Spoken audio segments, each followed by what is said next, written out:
Nimekuita hapa na machache tu ya kuzungumza na wewe. Kwa mujibu wa kampuni, tumeweza kukaa na bodi ya wakurugenzi na tukawa tumeona kwamba kuanzia hivi sasa Chadi uweze kutoka katika hii ofisi, kwa maana kwamba hatukuhitaji tena hapo ofisini kutokana na ubadhirifu wa pesa. Nasema hivi kwa maana ya kwamba transaction ya mwisho iliyofanyika katika ofisi hii ulifanya wewe, lakini kuna takriban milioni 36 hazijulikani wapi zilipo mpaka hivi sasa. Tulijaribu kukupa muda, ukasema uweze kufuatilia hili, umeandika barua, lakini majibu yako yamekuwa hayajitoshelezi. Hivyo kama wakurugenzi tumeamua kwamba Chadi uweze kutupisha katika hiyo ofisi, kwa maana huhitajiki tena hapa. Na by the way, barua yako iko hapo reception. Lakini bosi, kuhusu hilo swala mbona nimeshajieleza kwenye barua yangu ya kwanza. Na nimewaambia kabisa kwamba kuhusiana na upotevu wa hizo pesa, mimi sitambui chochote. Na nikifanya transaction yoyote katika ofisi hii, basi lazima nakuwa na record. Na hizo record nafikishia mtendaji mkuu manunuzi yote, labda kama kuna malipo ya wafanyakazi, kila kitu lazima kiwe kwenye record. Na nimeisubmit kweli. Lakini bado nashindwa kuelewa hizo hela mimi kwa nini mnaniambia mimi nimepoteza. Unajua Chadi, hii ni kampuni. Hiki sio kikundi. Hii ni taasisi. Labda nikueleweshe tu. Panapotokea na changamoto yoyote, hususan upande wa pesa, mtu wa kwanza kuhusika na hilo jambo ni mtu anayefanya transaction za hizo pesa. Mhasibu hapa ulikuwa ni wewe. Na hakuna mtu mwingine ambaye anafanya transaction yoyote ile ya pesa zaidi yako. Kwa milioni 36 hazijulikani mpaka hivi sasa ziko wapi. Chadi, unataka mimi ndio nionekane kwamba hizo pesa nimechukua au? Kwa hiyo ndio maana nakwambia kwamba ofisi shapitisha na hilo jambo liko nje ya uwezo wangu. Unatakiwa uwe nje ya hiyo ofisi kwanza hivi sasa mnapoongea. Yes, kuwa hata na mimi kijana. Waje mimi ni kijana. Nitafutaje, napambana kwa ajili ya familia yangu. Na pia bidi utambue kama mimi na familia ambayo naitegemea. Na kitu ambacho mimi nakitegemea kuniingizia kipato ni hii kazi. Kwa hiyo haiwezi kuwa rahisi mimi kuharibu sehemu ambayo naitegemea. Mimi siwezi kufanya kitu kama hicho. Listen Chad. Acha kuchanganya vitu viwili atago. Usichukue mambo yako ya maisha yako binafsi na uchanganya na ofisi. Acha kuchukua mambo yako ya nyumbani unayaleta hapo ofisini. Sawa? Hii ni ofisi mzee. Hizo ni pesa zimepotea. Ofisi hii itafeli kwa sababu ya vitu vya kijinga kama hivyo. Na hatuwezi ku entertain nonsense hapo ofisini. Okay? Kwa hiyo ni kitu ambacho kinaeleweka.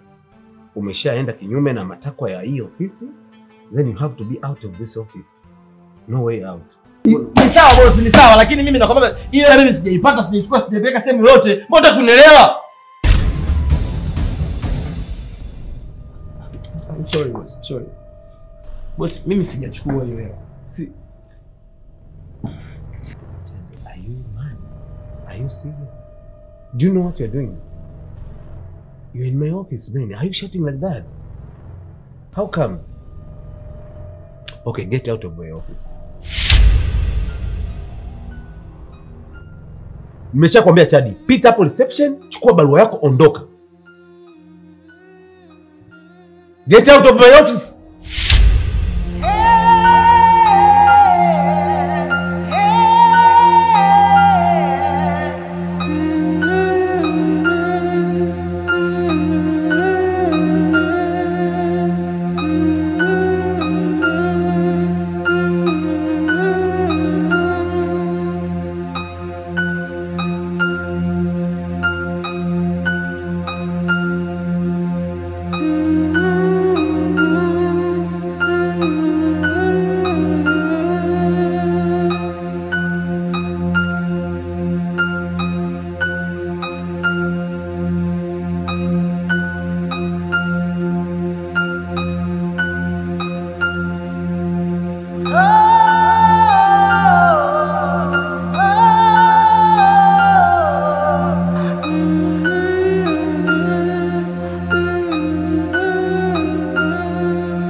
kuhusu Beko.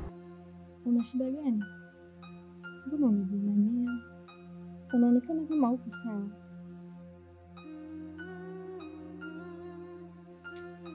Yeah, of course. Sipo sawa. Kuna kitu kimetokea ofisini. Ndio kinafanya nimekuwa hivi.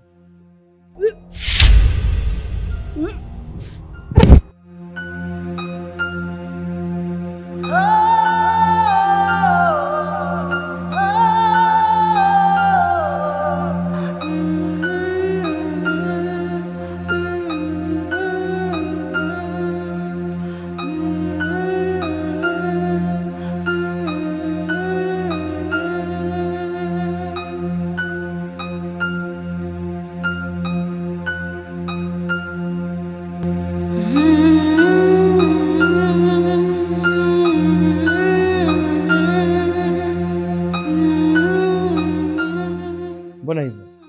Una shida gani? Nina mimba wewe. Una mimba?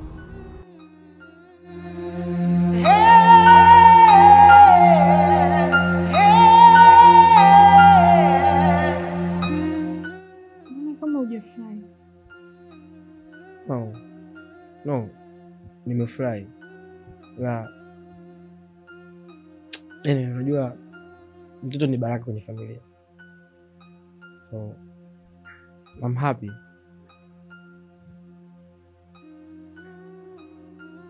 Alafu kuna kitu ulitaka uniambie kuhusu kazini. Yeah, ni kweli, ila I think kwa sasa hivi ingekuwa poa kama ningeingia kwanza ndani, nikaoga, nikala, nikapumzika, then baadaye tukiongea maswali.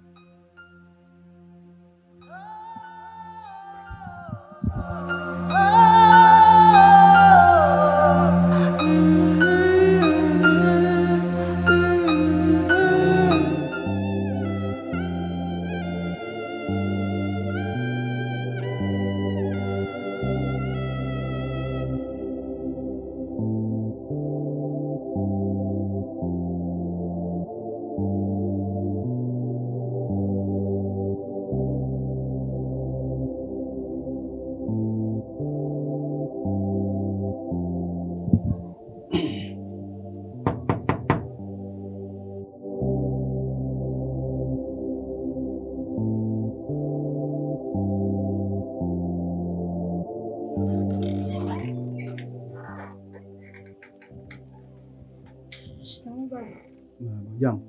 Jambo. Mumeo yupo? Namhitaji na shida naye. Mume wangu. Mume wangu.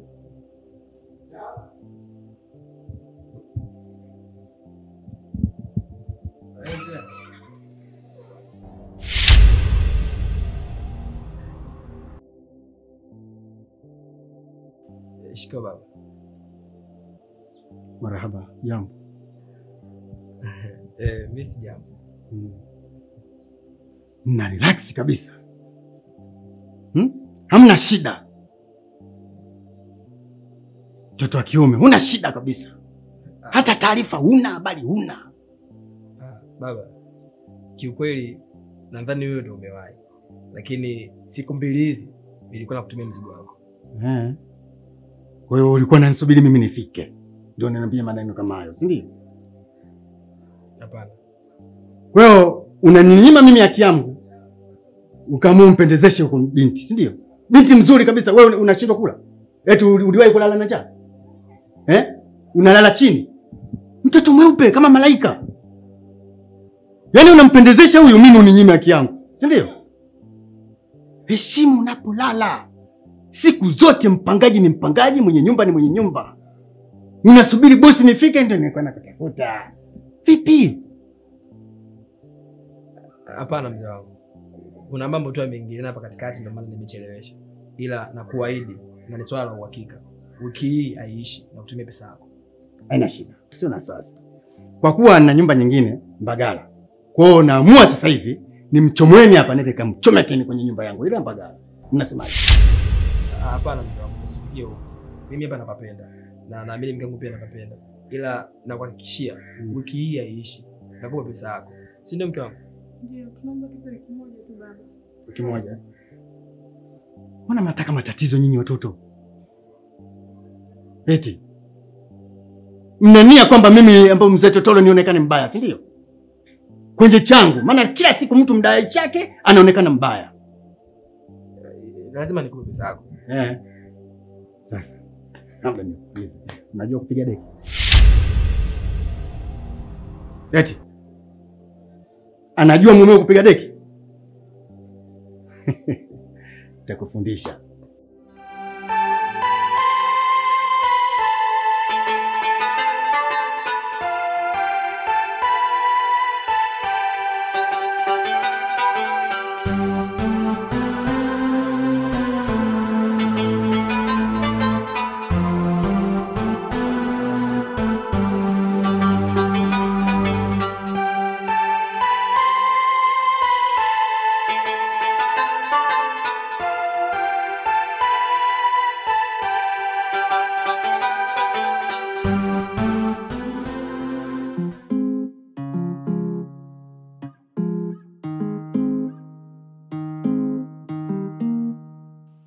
We kaka, umenisimamisha muda wote hapa.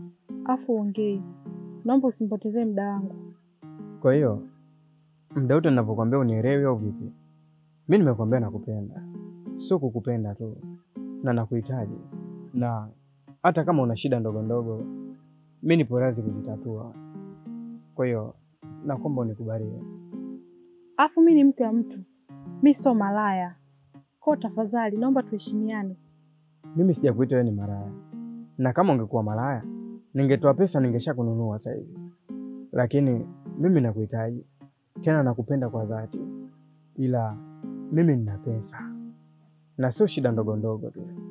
Hata kubwa nakutimizia. Wewe alokuambia ana shida na pesa zako nani? Sina shida na pesa zako.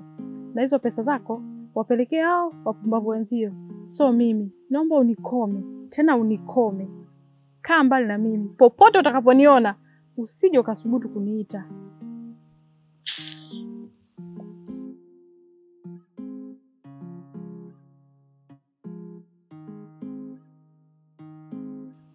Wewe tena macho kuona.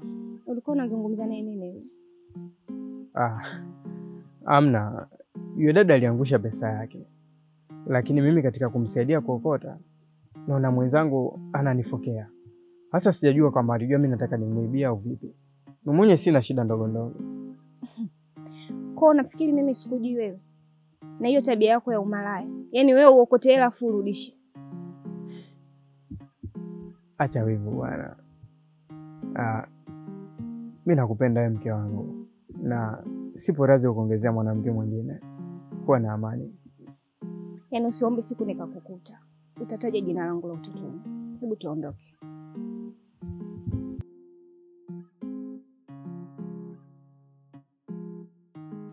Vipi ndugu yangu? Umeniita, nilikuwa niko na wateja. Niambie. Unajua kuna mambo yananichanganya sana. Na mimi naamini sana kwenye kuongea. Naamini kwamba therapy nzuri kwa afya ya akili ni kuongea. Ukimwambia mtu akakushauri, unakuwa uko sawa. Na nimekaa nikafikiria. Nikaona kwamba mtu sahihi ambaye anaweza nikamwambia mambo yangu bila shida yoyote na kanipa ushauri ambao una maana ni wewe. Sawa. Ni changamoto zipi hizo ambazo zilizokukuta? Kaka, dunia ni kitu cha ajabu sana. Dunia imeamua kunishangaza. Dunia imeni surprise sana. Kaka, unavyonitazama hapa mimi sasa hivi sina kazi. Mimi sina kazi. Kitu ambacho nilikuwa nategemea kwenye maisha yangu. Kitu ambacho nilikuwa kula yangu na kuvaa kwangu na kuishi kwangu.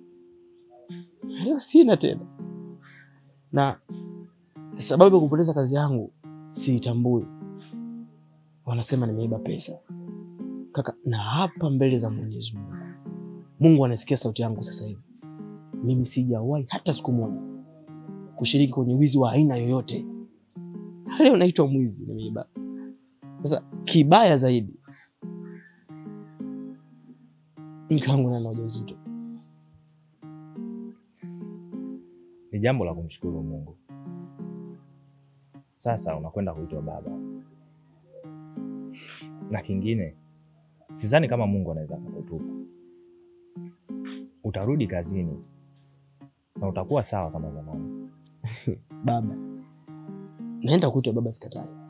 Lakini mwanangu atanitazama kama baba wa aina gani?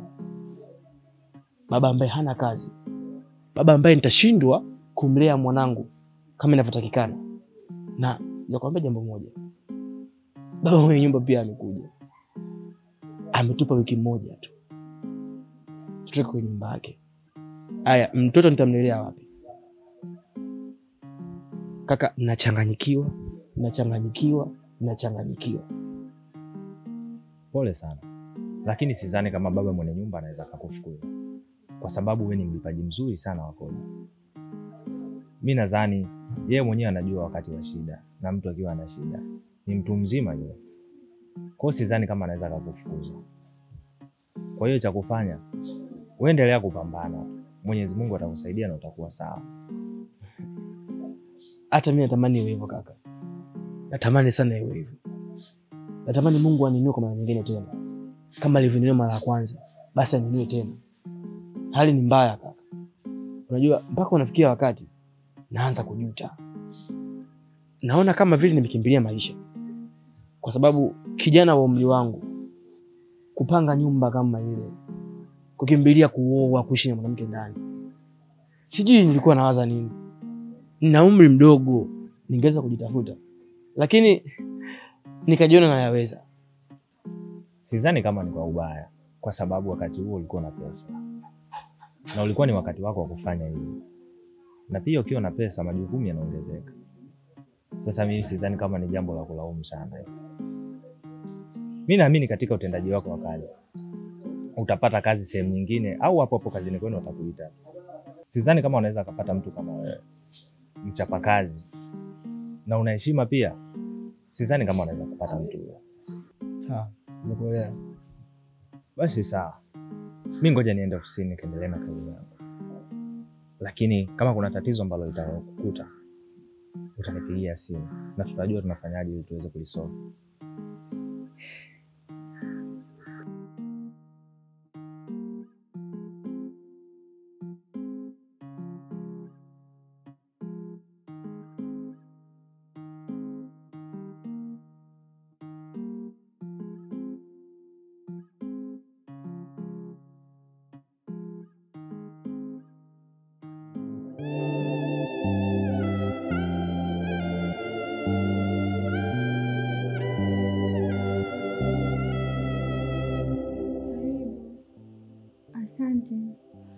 kaka.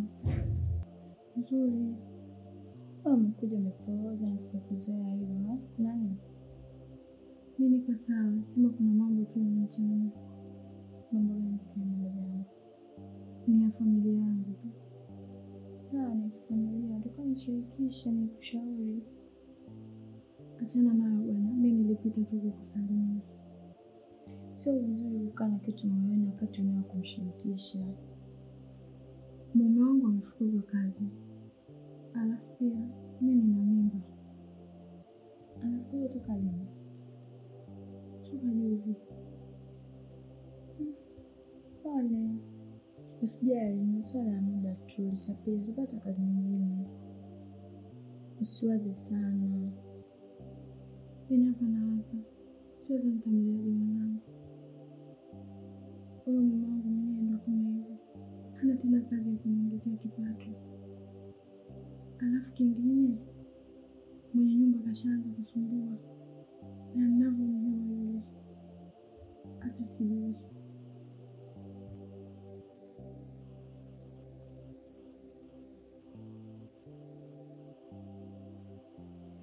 Sijui mdogo wangu, ila moja tuone.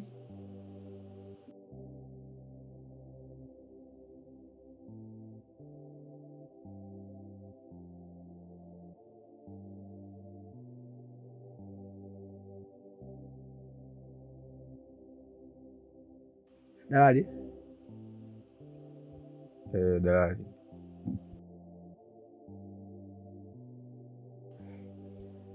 Simu yenyewe hapa. Hiyo ndio simu ambayo naiuza. Mimi nilinunua 650. Ila kwa sababu nina shida sana na sasa hivi changamoto tunazipitia, naiuza 300. Oya Bobu, hii simu 300 utoboi. Yaani mimi nikichekecha hii laki hapo chapu, mteja chapu tu hapo tunaiuza. Lakini bwana utani bwana. Hiyo simu nimenunua 650 na haina muda mrefu, hata mwaka hajamaliza. Na risiti kila kitu mimi ninacho, kama ukitaka nitakuletea. Hiyo simu 650 yake nimenunua na kwaje 100,000. Babu, sikiliza. Shika simu yako. Maana vipengele vishaanza kwa vingi. Nimeshakwambia 100,000. Elewa hivyo. Sasa wewe 300,000 unataka kujiforce. Shika simu yako, tafuta mteja mwenyewe. Usikia kaka. Wewe cha kufanya. Mimi nakuuzia simu 300,000. Nisaidie 300,000. Ili mimi mambo yangu niweke sawa, kwa sababu 100,000 mimi siwezi kumaliza mambo yangu. Na hii simu thamani yake kwa 100,000 kaka. Nishakwambia hii simu nikichekecha mimi laki chapu tu. Sasa wewe unataka sio 300,000. Yaani kwa sababu una shida ndio una force shida zako ili utimize haja zako. Hii simu mwanangu 100,000. Kama utaki shika simu yako, katafute mteja mwenyewe, udalalie mwenyewe hivyo, shika. Sikia, basi sikia. Sio wanaume au sio? Nigeme 250. 250. Hiyo 50 basi mimi nimesamea. Nigeme 250. Kuna kabila gani rafiki yangu? Unashindwa kuelewa.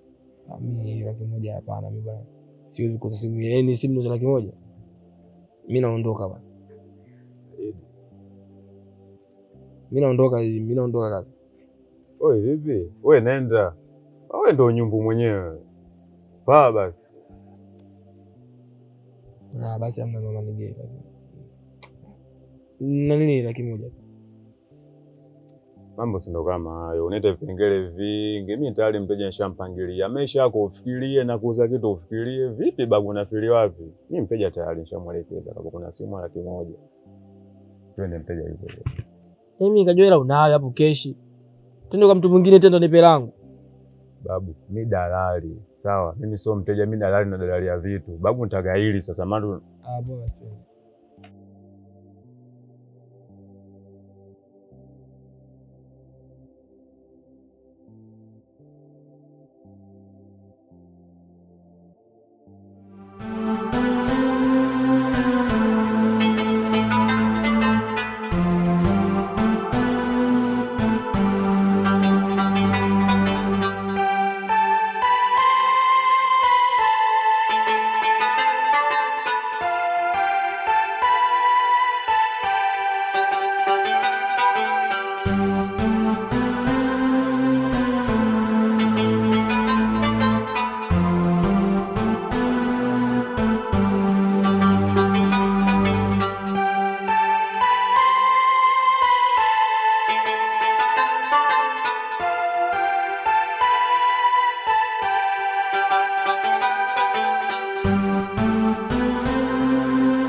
Una shida gani? Mbona unalia?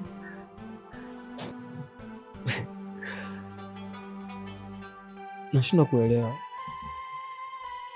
Sijui nini kinanitokea kwenye maisha yangu. Yaani tangu nipoteze kazi yangu ni mikosi, shida, dhiki. Wewe mwenyewe unajionea hapa ndani. Hapa ndani ilikuwa ni nyumba yenye amani na furaha. Lakini sasa hivi kumekuwa kama jehanamu. Sehemu ambayo hamna mtu yoyote anatamani kwenda. Sisi sio wakula mlo mmoja. Sisi sio kushindwa kubadilisha nguo, kufanya tunachotaka, kwenda out. Sio sisi hao. Lakini angalia sasa hivi maisha yetu. Na yote yametokana na mimi. Kwa nini niruhusu kufukuzwa kazi? Na ingali najua kabisa hiyo kazi ndio kila kitu kwenye maisha yangu.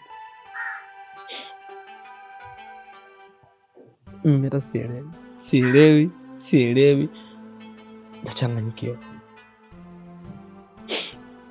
Nachanganyikiwa kabisa mke wangu. Usijali mwanangu, naamini kila kitu kitakuwa sawa. Haina haja ya kulia. Tumombe tu Mungu. Huwezi jua Mungu anakusudia gani. Kwa nini Mungu amenichagua mimi kunipa mitihani yote? Kwa nini anijaribu? Nani alimwambia kama mimi ndo askari wake mwenye nguvu anapaswa kunijaribu? Nani kamwambia? Mimi siwezi kukubali na kuangalia wewe unateseka huko ndani bila msaada wowote, na mimi nipo na kutazama tu. Siwezi kukubali eti mwanangu anazaliwa leo ananikuta babake nipo kwenye hali kama hii. Siko tayari kwa hilo. Sijui nini nifanye. Mimi sijui kama Mungu upo pande wangu tena. Naona kama kanitelekeza tu. Lakini haina haja kumkufuru Mungu. Maana binadamu tumeambiwa matatizo. Kwa naamini kila kitu kitakuwa sawa mwanangu.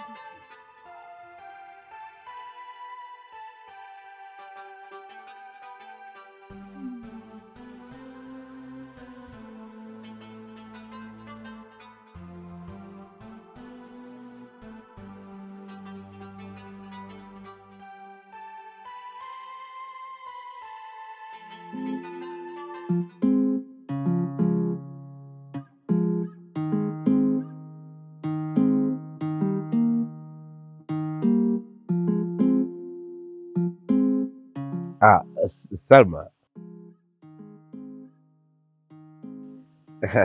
Hakika umependeza. Ulikuwa unaelekea wapi? Nilikuwa naelekea hapo juu. Aha, okay. Imekuwa kama bahati kwa sababu hata mimi nilikuwa natoka kidogo na shangaa ndo umepita mitaani mwangu hapa leo.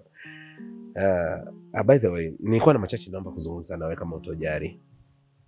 Unajua Salma, mimi nataka nikwambie kitu kimoja ambacho labda pengine wewe hujui. Wewe ni mwanamke mrembo sana, mzuri sana. Mwanamke ambaye kwa hadhi kwako wewe sio wa kuishi katika maisha ambayo unayaishi sasa hivi. Nasema hivyo na maanisha ya kwamba huyu mwanaume uliye naye sio kwamba ni mbaya au sio kwamba hakupendi, hakujali, anakupenda, anakujali, lakini pia kwa hadhi yako wewe unatakiwa uwe na backup.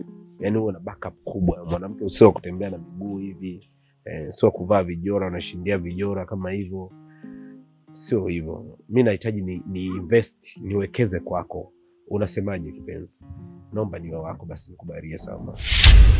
Lakini si unajua kama mimi ni mke wa mtu. Naelewa, na siku zote ni chuma tu ndio kinaliwa na kutu. Cha mtu lazima kiliwe na mtu Salma. Na mimi nafanya hii kama uwekezaji. Nawekeza kwako, lakini sio uwekezaji tu. Hata mume wako, unaona maisha ambayo amerudi mtaani, na mimi ndio suluhisho pekee kama bosi wake na nina uwezo wa kumrudisha kazini. Na usichokijua Salma, ukikubali kuwa na mimi, hapo utanufaika na mambo mawili. Kwanza, wewe utaishi maisha ya kifalme sana, utakuwa kama princess au queen katika himaya. Lakini pia mume wako nitamrudisha pale ofisini na nitakuwa nampa safari nyingi za nje ili wakati uko nje kule tupate wakati mzuri wa kuwa tuna enjoy baby wangu. Kwa hiyo unasemaje? Hapana, mimi siwezi kufanya kitu kama hicho. Afu pili, mimi nakuheshimu wewe kama bosi wa mume wangu. Kwa hiyo kitu unachokitaka hakitowezekana. Mimi naweza nikawa bosi wa mume wako, lakini pia nikawa sehemu kubwa ya maisha yako na faraja ya ile familia ulionayo pale. Mume wako atarudi kazini, wewe utaendelea kuishi maisha mazuri. Kwa nini usiamue kama mwanamke? Fanya maamuzi magumu ya kuweka sehemu salama zaidi. Ukiendelea kukaa hiyo na hamna haitakusaidia chochote Salma. Zaidi na zaidi utaendelea kupauka, utaendelea kuishia katika, na wewe mume wako kazi sasa hivi hana. Atakachoamua kukifanya labda kuendesha bodaboda. Mwisho wa siku bodaboda atakuja kuingia kwenye malori. Utampoteza, utakaa eda. Sasa ni bora uamue uwe na mwanaume ambaye ana manufaa na wewe na ana msaada na wewe kwenye maisha yako na familia yako. Utampata wapi mwanaume kama mimi? Nimekukubali wewe na familia yako yote. Nampenda sana mume wangu. Kwa kufanyia kitu kama hicho. Okay. Basi sawa. Kama umechagua hayo maisha, tuseme tu inshallah muendelee kuishi hivyo hivyo, uendelee kupauka. Kama ndo maisha uliyochagulia basi sawa. Mkataa pema siku zote. Tunasema pabaya hapa na mwita. Okay. Haina shida, nikutakia wakati mzuri.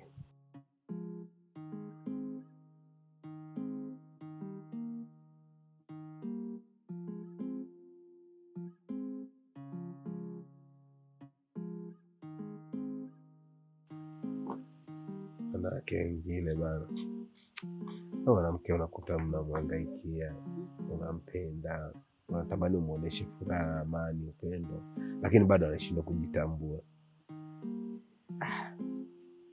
Ila inawe nitatafuta mbinu nyingine mbadala huyu mpaka nimpate.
Hapa weza nitangani kutoka asubuhi mpaka sasa hivi sijapata hata shilingi moja. Yaani kumbe watu wanateseka sana duniani. Walipoteza kazi huni wengi. Yaani sikutegemea mimi siku nzima nazurura kila sehemu hata 100. Nimeona bora kwanza nije nyumbani kupumzika. Lakini pia njaa ni sana. Bibi hamna tulizo ndani. Yaani mume wangu hapa hamna hata kitu chochote cha kula. Mimi mwenyewe nimeamua kukoroga uji. Uji? Ndio. Nawe nilikuwekea kwenye chupa kwa nikakuletea. Hivyo tu.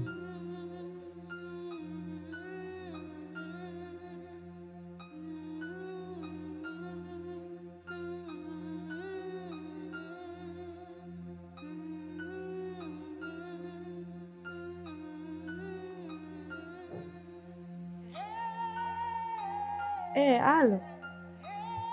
Boss Martin. Mimi Salma hapa. Nilikuwa nakwambia hivi, nimekaa nimefikiria. Nimeamua tu nikukubalie ile ombi lako.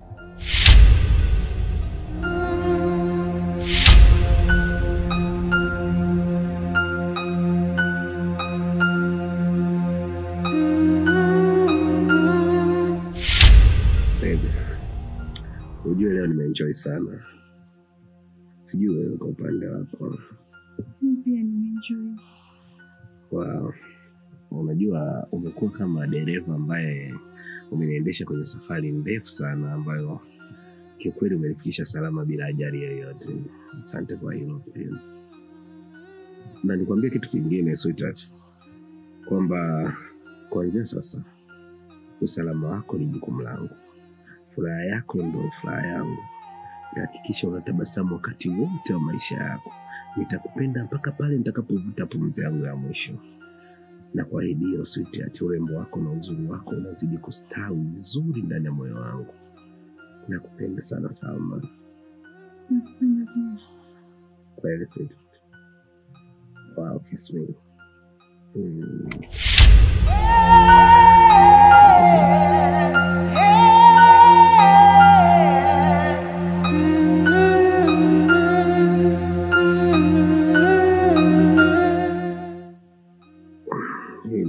Ni kwa ajili yako. Naweza kusaidia ndani ya siku 2-3 hizi, na kama ikiisha basi unaweza ukanicheki nikakuongezea pesa nyingine. Okay, sweetheart, I love you so much.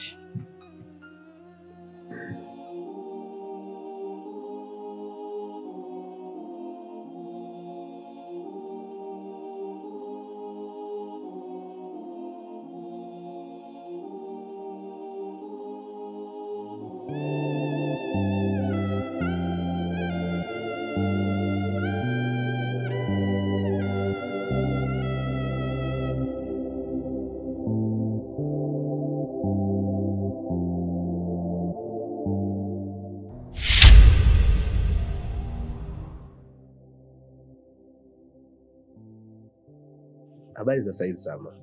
Salama. Okay, nilikuwa nikigonga kule mbele naona hakuna anayefungua, nikaamua nije nigonge huko nyuma. Kumbe uko unafanya safi. By the way, Mr. Chad umemkuta? Hapana, ametoka. Kwa sababu nimekuwa nikimpigia simu zake naona hazipokelewi. Lakini pia nimejaribu kupigia hata wewe naona no respond yoyote ambayo ilikuwa ikitoka kwako. Anyway, kilichokuwa kimenileta hapa ni kuja kumpa taarifa tu kwa kesho ningependa Chad aripoti kazini rasmi. Kweli? Yes, nafanya haya yote kwa sababu nakupenda sana na sitaki kukupoteza na hofu sana ya kesho yangu mimi na wewe. Kwa hiyo na sio hivyo tu, na kuna vitu vingi sana ambavyo natamani nimfanyie Chad ambavyo vitamnufaisha yeye pamoja na hii familia yake. Nitakuwa nikimpa safari za hapa na pale kwenda nje ili tupate muda mzuri kama nilivyokuambia hapo awali. Asante, nimefurahi sana. Okay, basi ni hayo tu. Mimi naomba tu kama utojari unaweza kuniruhusu nikaondoka. Sawa, karibu tena. Sawa. Kwa ndo unaniaga hivyo kweli baby, na umesema uko free. Basi japo hug, kiss. Hapana, sisi hapa nyumbani. Mungu akija kutukuta. Hawezi kutukuta, sio kama umetoka baby. Hapana. Rudi saa hizi baadaye kunjoo nikupatia wala kidogo basi nipe joto la mwili wako.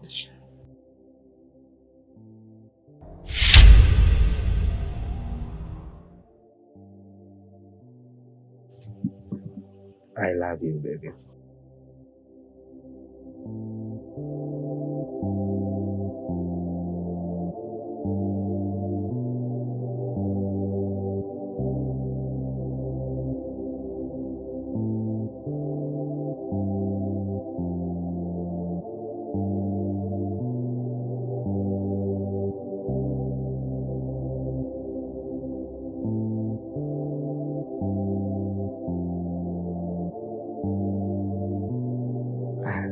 Mimi ndo naenda kazini kwa mpenzi.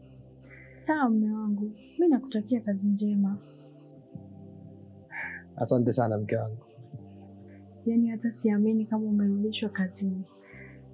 Ni mipango tu ya Mungu. Na nadhani wenyewe wameangalia mbona mimi sina kosa. Ndio maana amenirudisha kazini. Okay. Kuwa makini lakini.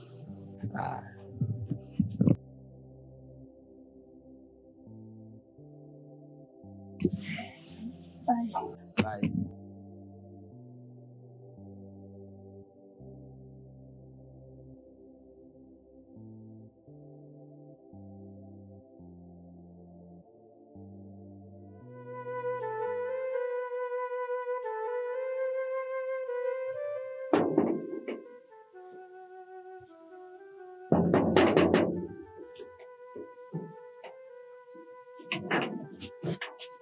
Oh, wow.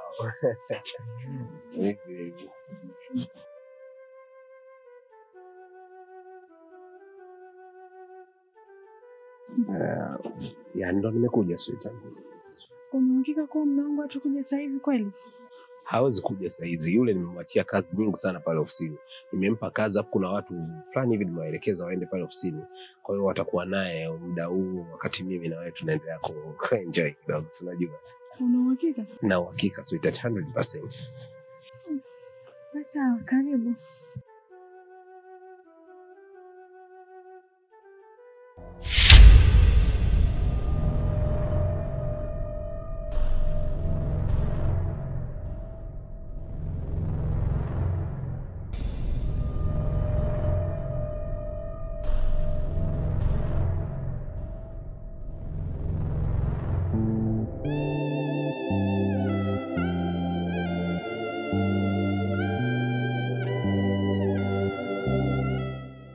Kaka samani mwanangu.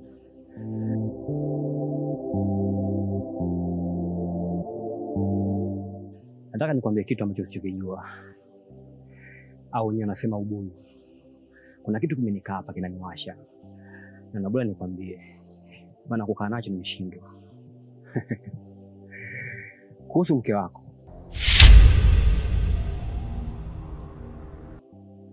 Mke wako amekuwa mtu wa kuingiza wanaume ndani. Na isitoshe, sio kuingiza wanaume ndani tu. muda mwingine wanatoka wanaenda guest, na kule guest akienda anatoa nyuma na mbele.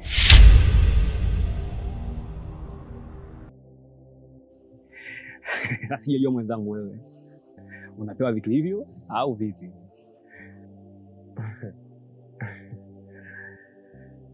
Kweli bora wali nyama kuliko walimwengu. Walimwengu mna roho mbaya sana, mna roho za ndoano. Mwanzo mlikuwa mnafurahia baada ya kuona mimi nimefukuzwa kazini, mkao mnafurahia mtaani ninavyoswampa, ninavyohangaika, ninavyoteseka mimi na mke wangu. Nyinyi mlikuwa mnaenjoy sana. Sasa hivi mmeona nimesharudi kazini, mnakuja na jipya, mnataka niachane na mke wangu. Kaka, I'm telling you, hilo halitakalitokea. Yaani kama ndo umekuja hapa kama mshirikina, umetumwa na wenzio huko, uje uniambie mimi maneno kama hayo ili niachane na mke wangu, bro, you are wrong. Umegonga mwamba. Mke wangu siachane naye.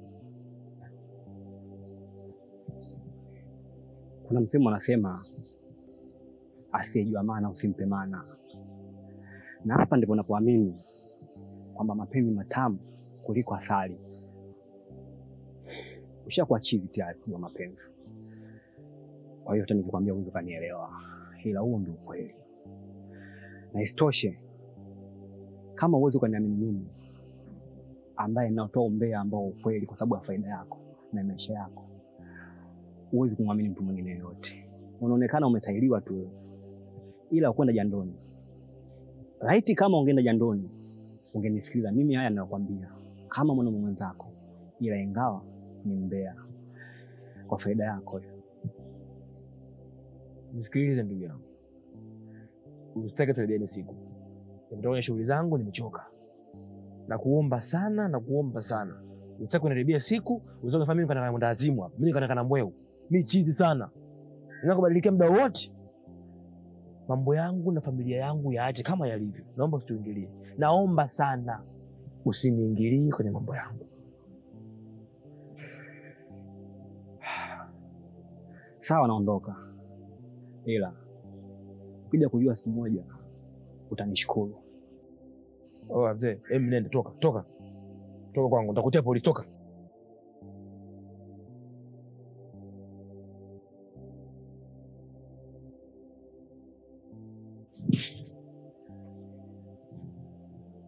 Watu wa shida gani hao? Usi uchawi hiyo, kijana mdogo unaweza kuwa mshirikina. Mimi nikiachana mke wangu na faida nini?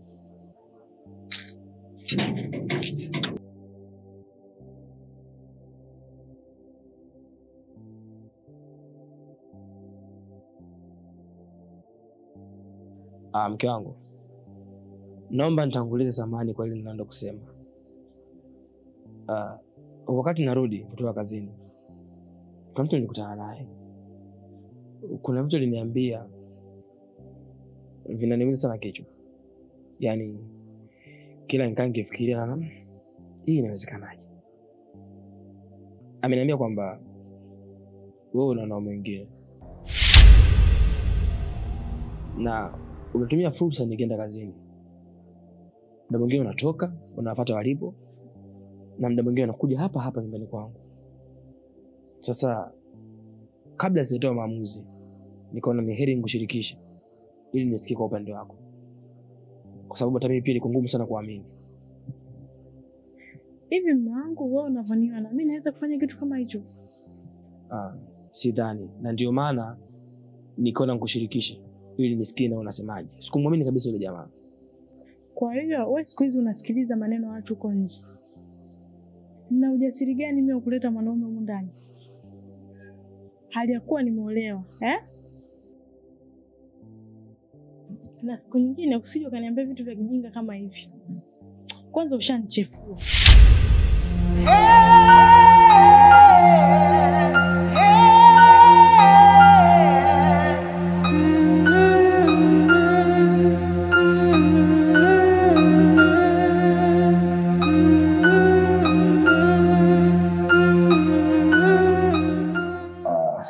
Sawa, labda nikwambie kitu kimoja. Ujue hili swala kwa unakuja hapa na kuondoka kila siku, mimi nimechoka. Ninachokihitaji sasa hivi mimi na wewe tuweze kuishi pamoja hapa nyumbani. Kuna kazi kibao hapa za kufanya. Nahitaji unisaidia kufua, kupika, lakini alikadhalika kikubwa zaidi ni ubara wako na penzi lako, kwa sababu nimekula chakula cha kila aina katika hii dunia. Nimeonja vyakula vingi sana, lakini hakuna chakula kitamu zaidi ya chakula chako leo sana. Wewe ni mwanamke mzuri sana. Unajua thamani yako naweza kufananisha na wanawake walioko peponi. Uzuri wako ni sawasawa na malaika walioko angani. Nakupenda sana na nahitaji niwe nawe wakati wote na siko tayari kukupoteza kwa namna yoyote. Vipi? Uko tayari kuishi na mimi hapa nyumbani? Hapana, haiwezekani. Hivi mimi nawezaje kutoka kwa mume wangu nikaje kuishi kwako? Inawezekana Salma, hakuna kisichowezekana chini ya jua. Kama imewezekana wewe kutoka kwake na ukaja hadi hapa na sasa hivi uko na mimi hapa, inashindikana nini sasa? Nahitaji niwe nawe sawa. Hebu fungua upeo wako kunielewa basi kwanza. Nahitaji niishi na wewe hapa. Utaishi katika maisha mazuri sana ambayo hujawahi kuyafikiria kwenye maisha yako. Hivyo unategemea akija kujua itakuwaje? Alafu akisikia mimi naishi kwako. Mimi hawezi kuniletea shida yoyote, sweetheart. Pesa ndio inaongea. Yule hana maisha yoyote, atakufubaza yule. Kwanza ukijitazama jinsi ulivyoanza hiyo rangi yako. Wewe kuna vitu unahitaji uwekewe sawa. Yaani unakuingiza kama vile gari inaingia kaushi. Nikikupiga visasa vizuri, hata yeye mwenyewe atakuja kushangaa baada ya miezi miwili ijayo. Hebu nielewe basi sana. Haiwezekani. Hapa nini na mimba yake? Kwa siwezi kutoka kule nikaja kuishi hapa. Mimi nishapenda boga. Hayo ni maua yako. Siwezi nikayakataa. Kwa hiyo napenda boga na ua lake. Mimi nakupenda wewe na hiyo mimba yako. Kwa hiyo niko tayari kukuhudumia wewe na hiyo mimba yako. Na nitapambana kwa hali na mali mpaka mtoto atajifungua. Na utakapojifungua mtoto wako ataishi maisha mazuri sana. Na yule sitaki alete shobo zake hapa kwao. Sababu mimi ndio nitakuwa baba wa huyo mtoto. Na hapa nitakulea kama malaika wa peponi. Ninachokuhakikishia Salma, kazi yako wewe itakuwa ni kukaa na kuchati na mashoga zako na kufungia free wifi na kumnyonyesha mtoto wangu. Usikae na yule atakufubaza. Mtazama mtoto wenu hapa, mwisho siku mwanzo kumfunga yale manepi ya bambino yale. Huku na kule mara mtoto umemtoboa kitauko anakufa. Kaa hapa baby wangu, utaenjoy, utamnunulia malactogen, maziwa, mapampers. Mtoto ataishi maisha mazuri na mtoto atakuwa anajua kabisa mzaliwa na mama na baba wanaojitambua na akili timamu. Mtoto ana mwezi mmoja tushamlipia hadi ada ya shule. Sawa baby? Hebu nifikirie katika hilo basi. Sawa, nitafikiria. Okay. Na mafikirio yako yasivuke matarajio yangu basi.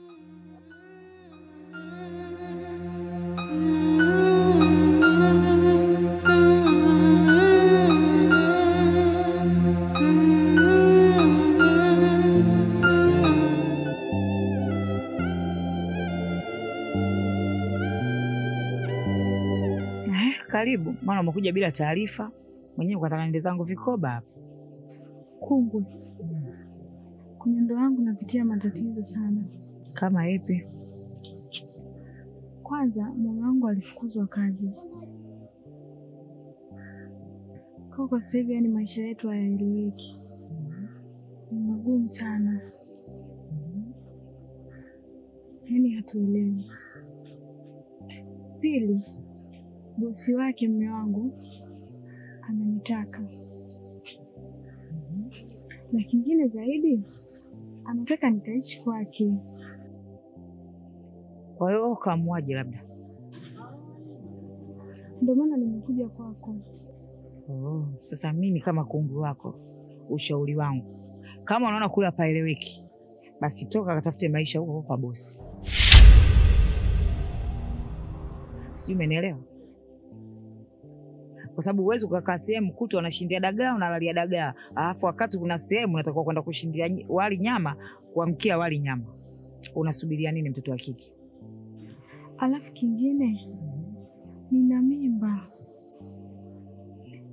Kwani huyo bosi hujamwambia ukweli kama una mimba? Nishamwambia kuwa nina mimba na amesema atailea. Sasa kumbe unasubiria nini? Au shazoea maisha ya kulala fala kuamka anisi?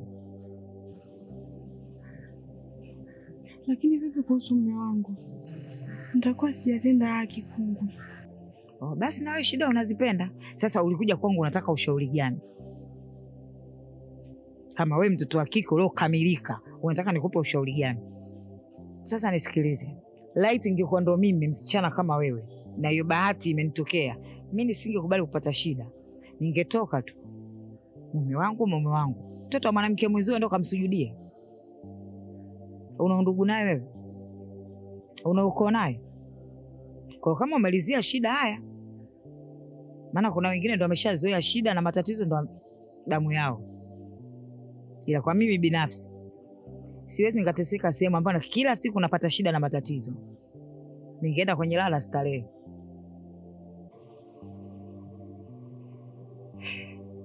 Sawa kungu, nimekuelewa. Kwa mimi nakushauri uende tu. Kama umezoea haya maisha kwa mmeo, kulala fala kuamka anisi, basi kakae. Lakini kama unataka yale maisha ya kulala la kuamka starehe, mimi nakushauri chapa lapo. Yaani hata mimi kunguru wako ndio ningekuwa nimepata bahati hiyo. Siku nyingi. Tena nauli mua.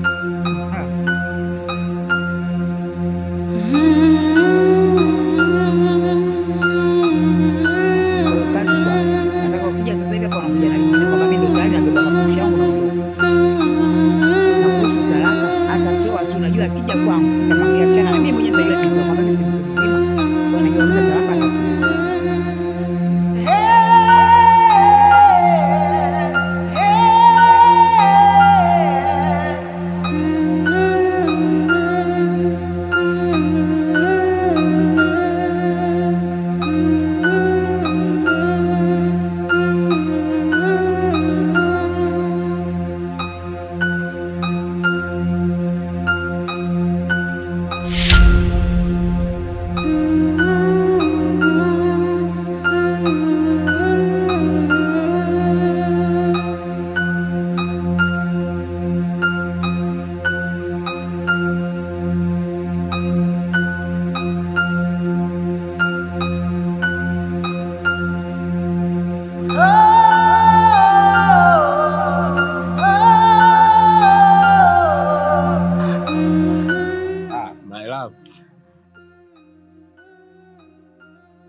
Safi sana, umefanya maamuzi mazuri.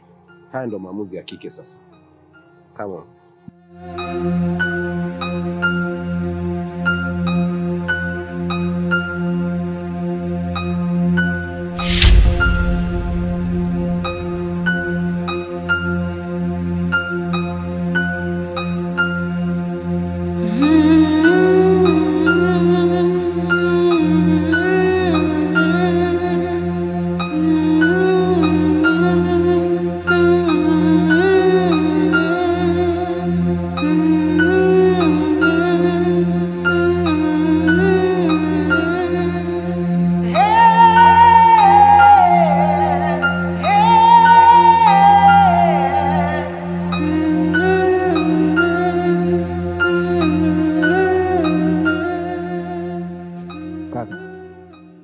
Yale maneno ambayo kwa ananiambia siku ile pale getini yameanza kuniingia kichwani, kwa sababu siku kadhaa zimepita mke wangu simuoni nyumbani na ameondoka bila taarifa yoyote.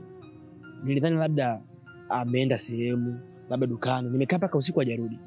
Nimeulizia kila sehemu ambayo unahisi atakuwa ameenda, lakini wote wanasema hajui ameenda wapi. Sasa nashindwa kuelewa. Nilikwambia siku zote asijua maana usimpe maana. Leo ndo umejua moyo wangu. Nimefurahi leo kujua ukweli. Na nikwambie tu kazi yangu ya umbea sijawahi kufeli. Nakuletea jambo natakiwa unielewe. Kwa kuwa umejua mwenyewe anayetembea naye mke wako ni bosi wako, sio mtu mwingine.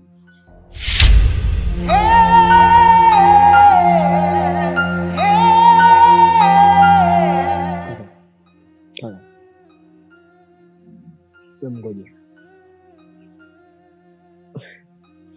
Una uhakika mke wangu yupo kwa bosi wangu?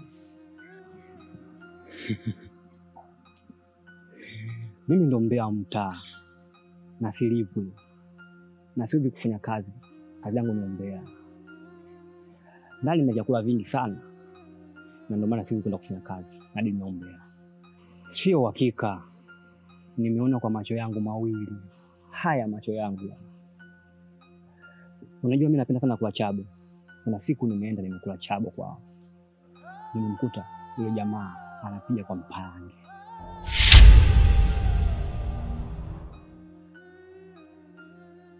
Pole sana kaka.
Sitakuamini macho yangu. Imekuwaje? Umefuata nini huko? Hivi wewe ulitaka mimi nifanye nini? Yale maisha tulikuwa tunaishi pale, wewe mwenyewe ulikuwa unaona. Maisha magumu na shindia uji. Salma, lakini mbona nishalishwa kazini tayari? Sasa hivi sina kazi kama zamani. Kipi kimebadilika? Sawa, sikatai. Nilipitia wakati mgumu, sikatai. Lakini hiyo sio sababu yeye kuondoka kuniacha mimi. Na kibaya zaidi, umekuja kuishi na bosi wangu. Hivi nafikiri mimi najisikiaje?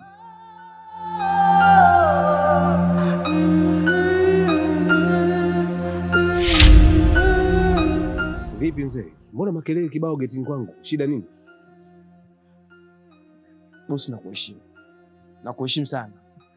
Lakini mtu anapokuheshimu, wewe ukashindwa kumheshimu, basi lazima mvunjane heshima. Bosi, huyu ni mke wangu. Inakuwaje mke wangu anaishi nyumbani kwako? Sajibu silipo wazi mzee, unaulizia ajabu Zanzibar.